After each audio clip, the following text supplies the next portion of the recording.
लो जी, अज असी एक पंजाबी बजुर्ग की गल करांगे कि जिन्हों ने अपना किरदार किस तरह अपने लफ्ज़ों के विच बयान किया है। उन्होंने अपने किसे का एक ऐसा नामवर किरदार अदा किया है कि जिन्हों उस तरह इस तरह के लफ्ज़ों के विच बयान किया कि मौला दा मलंग ते ढिड दा मलंग।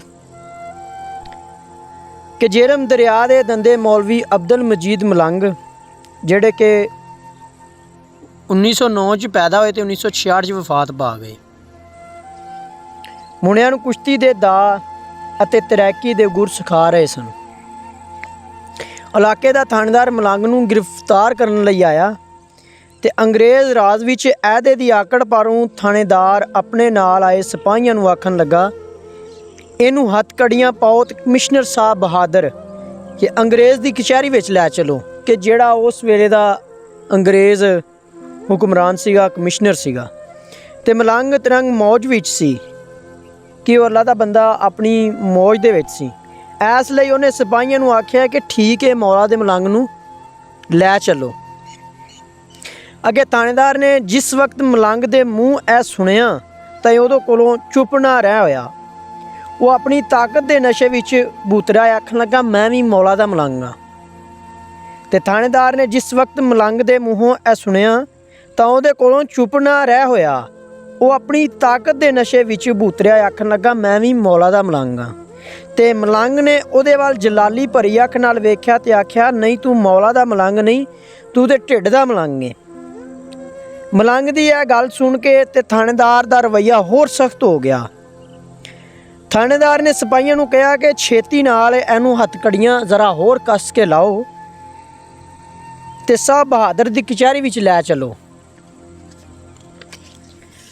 चलो आप इनू हुणे ही पता लग जासी कि कौन मौला दा मलंग है ते कौन ढिड दा मलंग है। लो जी, मलंग जी नूं लै जाके उन्हां अंग्रेज़ कमिश्नर दी खुली कचहरी विच पेश किया।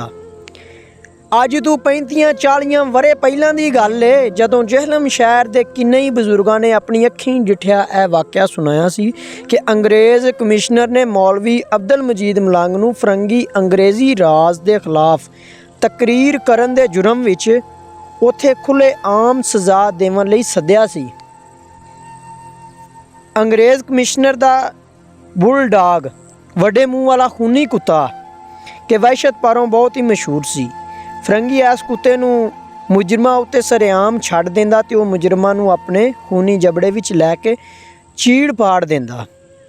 इस मौके ते गुलाम मखलूक दा रश वेखण वाला हुंदा सी। यह फरंगी राज दा अपने महकूम मुल्कां विच लोकां उत्ते दहशत फटावन दा एक खौफनाक हरबा सी।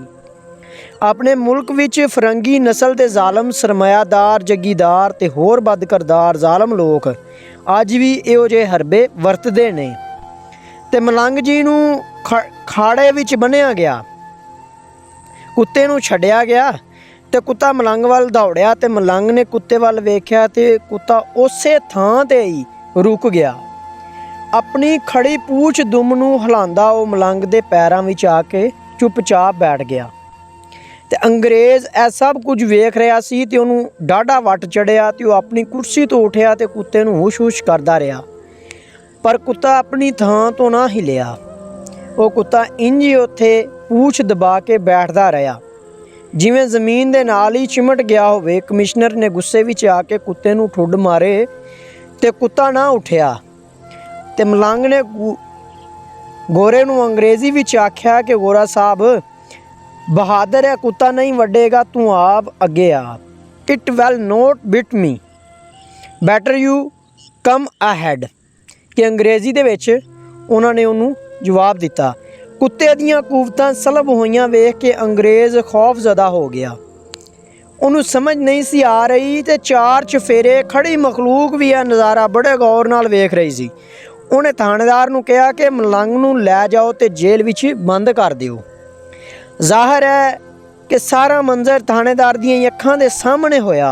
और जिस वेले मलंग नूं टांगे विच बिठा के लै जा रहा सी, वो मलंग दे पैरीं डिग पिया ते उन्हें अपने रवैये की माफ़ी मंगी ते आखन लगा कि सच्चे मौलवी जी, तुसी मौला दे मलंग हो, मैं तां वाकई ढिड दा मलंग हाँ। ਤੇ ਜੇਲਮ ਸ਼ਹਿਰ ਦੇ ਇਹ ਅੱਲਾ ਵਾਲੇ ਮੌਲਵੀ ਅਬਦੁਲ ਮਜੀਦ ਮਲੰਗ ਮਰਹੂਮ ਇੱਕ ਜਿਹੇ ਮੌਲਵੀ ਜੀ ਸਨ ਜੋ ਅਮੀਰਾਂ ਦੇ ਬੱਚਿਆਂ ਨੂੰ ਦੀਨੀ ਤੇ ਦੁਨਿਆਵੀ ਤਾਲੀਮ ਦਿੰਦੇ ਤੇ ਉਹਨਾਂ ਦੀ ਫੀਸ ਦੀ ਆਮਦਨ ਦੇ ਨਾਲ ਗਰੀਬ ਬੱਚਿਆਂ ਦੀ ਮਦਦ ਕਰਦੇ। ਲੋ ਜੀ, ਇਸ ਕਿੱਸੇ ਤੋਂ ਸਾਨੂੰ ਕਾਫੀ ਸਬਕ ਮਿਲੇਗਾ ਤੇ ਇਹ ਸਬਕ ਜਿਹੜਾ ਅੱਜ ਦੀ ਨਿਊ ਜਨਰੇਸ਼ਨ ਵਾਸਤੇ ਇੱਕ ਹਕੀਕਤ ਹੈ। ਤੇ ਇਸ ਤਰ੍ਹਾਂ ਹੀ ਇੱਕ ਅਜ਼ੀਮ ਪੰਜਾਬੀ ਸੂਫੀ ਸ਼ਾਇਰ ਹਜ਼ਰਤ ਮੀਆਂ ਮੁਹੰਮਦ ਬਖਸ਼ ਸਾਹਿਬ ਫਰਮਾਉਂਦੇ ਨੇ ਕਿ ਐਸੇ ਮਰਦ ਇਖਲਾਸੀ ਆਹੇ ਅੱਜ ਇਹ ਜੇ ਕਿੱਥੇ, ਗਰਜ਼ ਨਹੀਂ ਨਫਸਾਨੀ ਉਥੇ, ਸ਼ੌਕ ਇਲਾਹੀ ਜਿੱਥੇ, ਸ਼ੌਕ ਇਲਾਹੀ ਜਿੱਥੇ।